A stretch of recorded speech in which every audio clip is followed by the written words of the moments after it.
Ayan guys, good morning po. Ayan, ngayon po ay Thursday, January 22. Ayan, ang bilis ng panahon, grabe.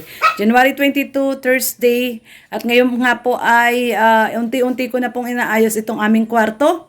So, samahan niyo po ako na ayusin itong aming kwarto ni Red Noveno dahil grabe no, medyo masalimuot. Medyo masalimuot yung aming mga gamit dito na nakatambak. Although naayos ko na yung iba, nalagay ko na yung mga ibang damit, pero ang dami pa rin po kasi actually itong ating linoleum, ayan po oh, yung ating linoleum, ayan, kung napapansin nyo, kailangan ko pong iganon no, doon sa pinakadulo pa. So itong aparador ay binuhat ko, inangat ko, para maiurong po itong ating linoleum, ayan, ito po, may urong ko pang pagganon. So, tinanggal ko po lahat yung mga, So, ayan guys, itong lahat ng Durabox na to, inalis ko muna dito sa side na to. Dito, nandito yan kasi, nandito. Nandito yan nakalagay. So, inalis ko muna siya. Tinanggal ko muna, nilagay ko muna dyan, para maikadkad ko po yung linoleum dun, no? Maikadkad natin yung linoleum. Tapos, itong aparador na to, hindi ko pa to napunasan. Ito yung nahulog sa putikan. Ayan, no? Kailangan ipampunas ko yata dito ay basa, no? So, kailangan basahan. So, ayan guys, so. Ito ay nabiyak. Nagkalas-kalas, no? Nagkalas-kalas siya at nahulog sa putikan. Kaya, ayan, lilinisin ko muna. Mamaya punasan ko siya ng basa at hindi matanggal yung dumi. Kailangan basang-basahan. So, ayan. So, ayan guys, grabe. Mabigat po, no? Mabigat tong ano na to. Linoleum na to. Ay, linoleum. Aparador na to. Ayan, no. Tinanggal ko po muna siya dito pansamantala kasi kadkad natin yung linoleum doon. Ayan, no. Nakatupi po tong linoleum. Ayan, no. Meron pa siyang ano. Ayan. So, ikakadkad po natin hanggang dito sa may dulo para maayos, malinis. So, ayan guys. Samahan nyo po ako. Tara po. Linisin na natin tong buong kwarto. Ayun, nilagay ko muna doon si Summer. Ayan, nilagay ko muna doon si Summer. Malinis na kasi doon doon sa may baba. So, yung ibang gamit po dito, like itong mga Durabox na to, ang laman naman nito ay mga damit lang din. Ibababa ko na rin po siya doon. Doon sa ilalim ng lamesa. Ilalagay ko na siya doon para lumuwag po kami dito sa kwarto. No, kasi masikip po kami dito ni Red. Ayun, no, meron pa rin doon, no. Nandun pa rin yung mga ibang mga ibang gamit. Kaya tatanggalin ko na po itong ibang mga Durabox, ibababa ko para magkasya. So ayan po. Ayan, no. Masyadong masalimuot. Masalimuot ang ating kwarto. So tara po, samahan niyo po ako, linisin po natin. Loni TV.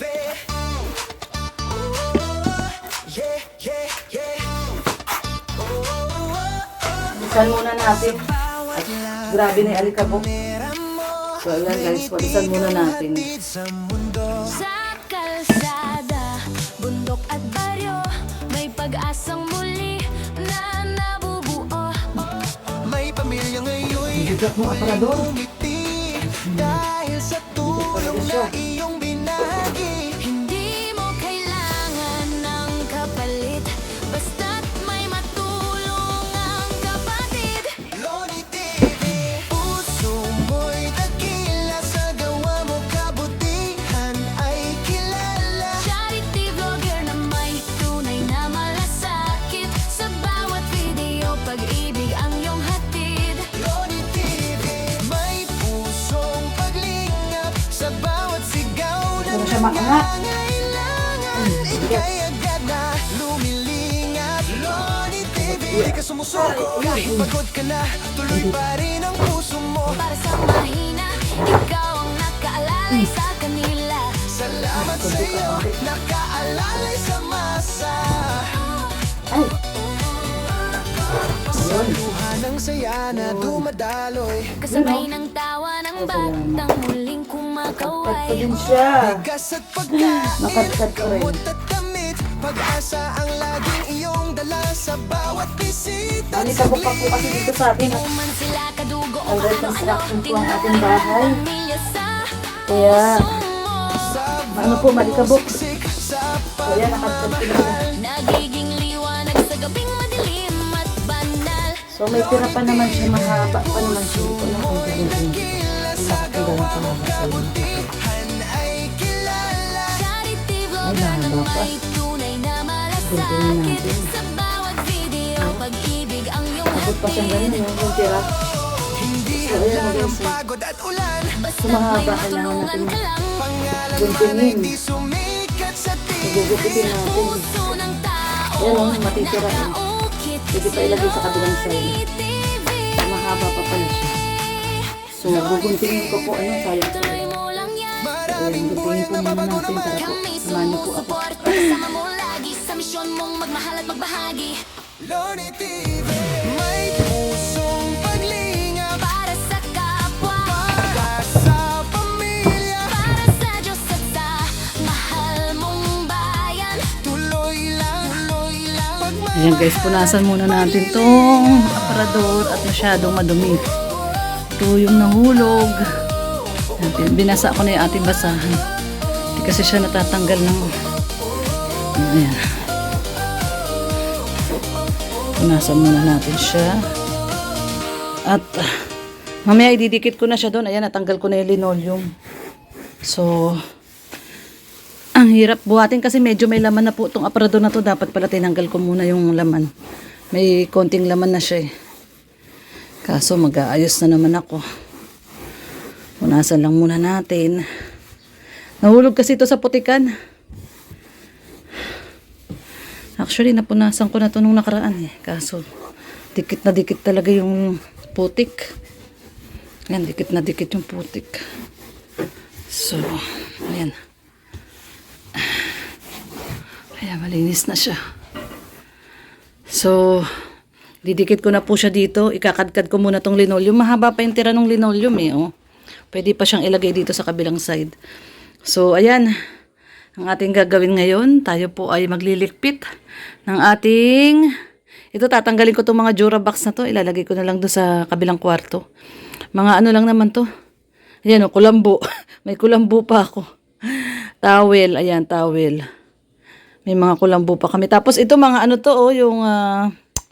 binigay ni ating Maricoy, Laila Guerrero, malong, ayan mga malong. May binigay siya sa aming malong. So ayan po ang ating gagawin ngayong araw po na to, ngayong Webes, habang sila Papa Chin ay naghahakot.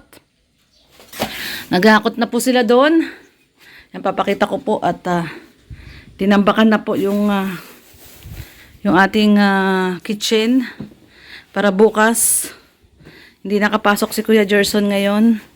So, eksakto lang naman at magtatambak po tayo.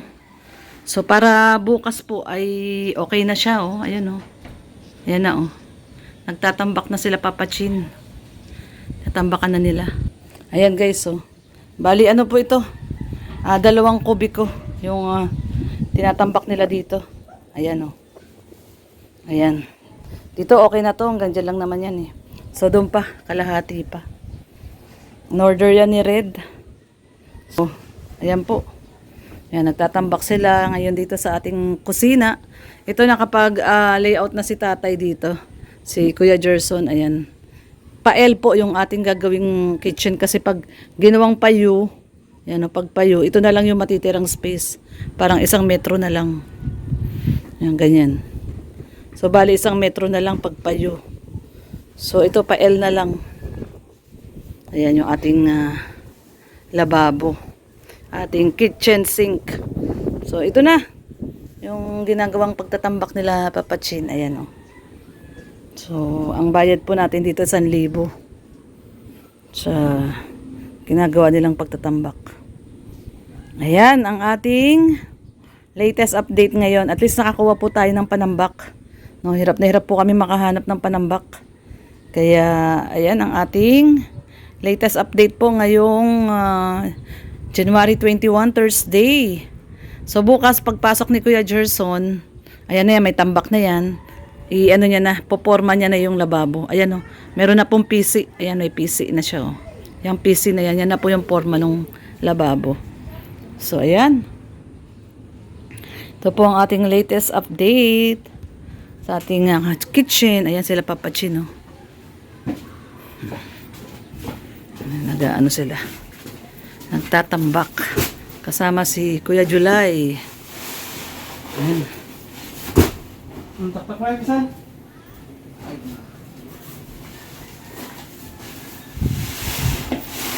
Parang buhangin, no?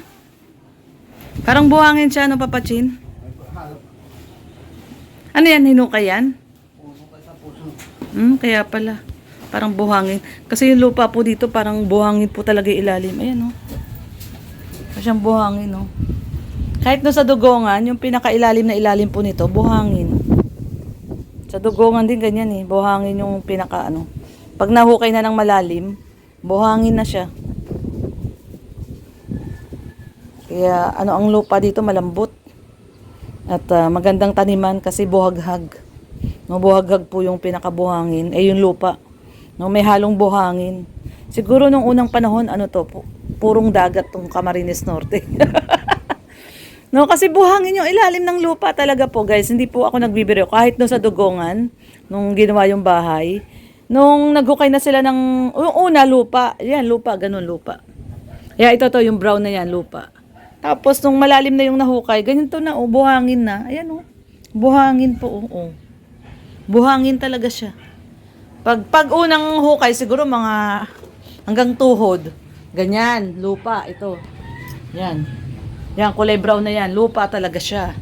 Pero kapag malalim na, ayan na, nagiging buhangin na yung hinuhukay nila, oh. As in, buhangin po talaga. Kaya, feeling ko lang, no, itong Camarines Norte ay dagat. Kaya lagi sigurong maulan dito. Nag-evaporate yung tubig sa ilalim. Ayan. Kaya matubig ang Cam Norte, matubig. Punong-puno ng tubig. So, ito. Kalahati na yung natambakan, kalahati na lang dun sa kabilang side. Ayan. So, tapusin ko rin po yung ginagawa namin doon sa, ginagawa ko doon sa kwarto. Kasi ako ang nakatoka doon sa aming kwarto ni Red. Hindi ko alam kung nasa ngayon si Red eh. So, dito ko na lang ilalagay yung ano, yung mga Durabox o kaya doon sa gilid doon. Para hindi masyadong crowded doon sa kwarto namin. Nandun lahat nakatambak eh. Hindi naman masyadong importante yung nakalagay doon, mga ano lang, mga towel, damit. So, yung iba doon pamimigay na namin ni Red, isusort ko po yung mga ano namin doon, yung mga ibang hindi na namin ginagamit. Isusort ko na siya para ipamigay na lang din. Ito, ano to, ito marumi namin tong damit. Tapos ayan yung ating towel, diyan sinasampay ni Red, mahangin kasi. Ito ano to, papalaundry namin to mamaya. Tapos ayun yung isang upuan, yung aming camping chair. Ayan, diyan kami ni Red pag ano, nakaupo sa camping chair. Tapos itong isang kwarto po na to, ayan, ginagawa niyang pahingahan. Ayan, meron siyang duyan dyan, oh. Ayan, meron siyang duyan. Bakit? Ayusin niyo? Oo, nag-overload daw. Anong gagawin? Magtatap na lang tayo sa labas. Sa loob ng bahay niya. Saan tayo magtatap? Doon sa labas. Dito na lang daan sa inyo para Oh, sige. Oo. Ayan si Rhea. Nag-overload po kasi si Mr. J kagabi. Na-overload po yung kuryente niya. Kaya wala kami lahat kuryente dito.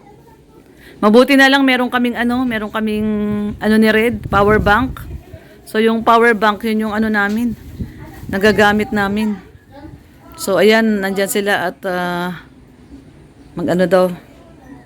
Kailangan natin paggawa yun. Kailangan namin paggawa yun kasi kami po ang nagtap dun eh. Nagmagandang loob lang si Mr. J. Ngayon, nag-overheat na, kumbaga na-overload siya eh. Kasi kami naman, although kami po dito, wala na kami yung ginagamit na mga grinder. No, kasi tapos na po kami dito, ano na lang po kami. Finishing na eh, wala nang yung grinder ng mga bakal. Ang ano po kasi sila, yan, yung mga bagong nagtatayo pa, nagga-grinder. Na-overload na si Mr. J.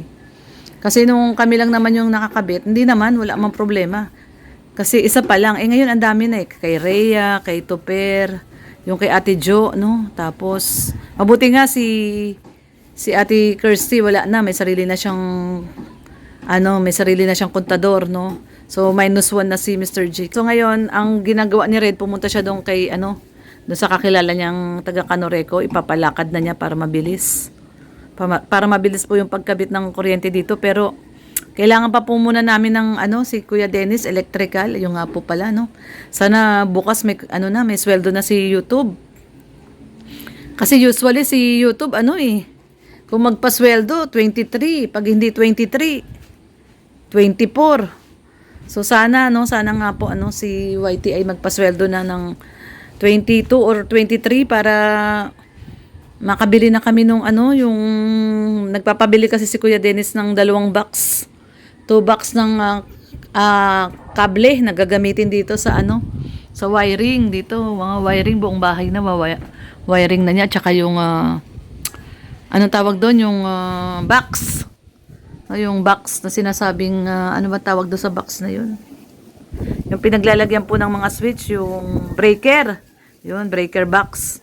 Mahal po pala yun, no? Meron daw pong 4,000, 5,000, depende daw kung ilang unit ng breaker yung ilalagay.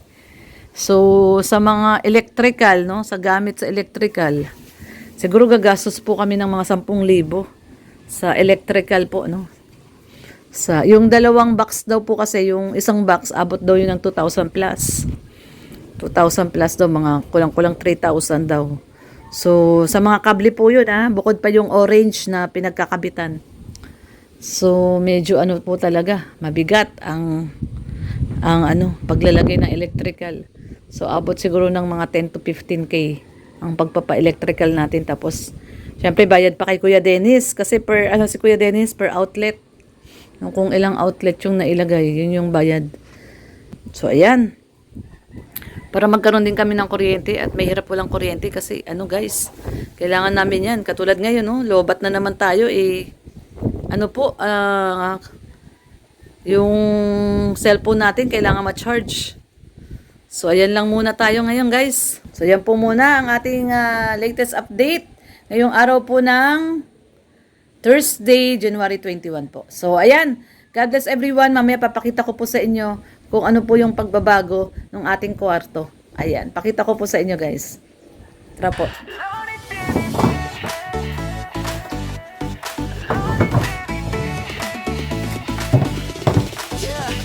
Sa bawat lakad ng kamera mo, may ngiti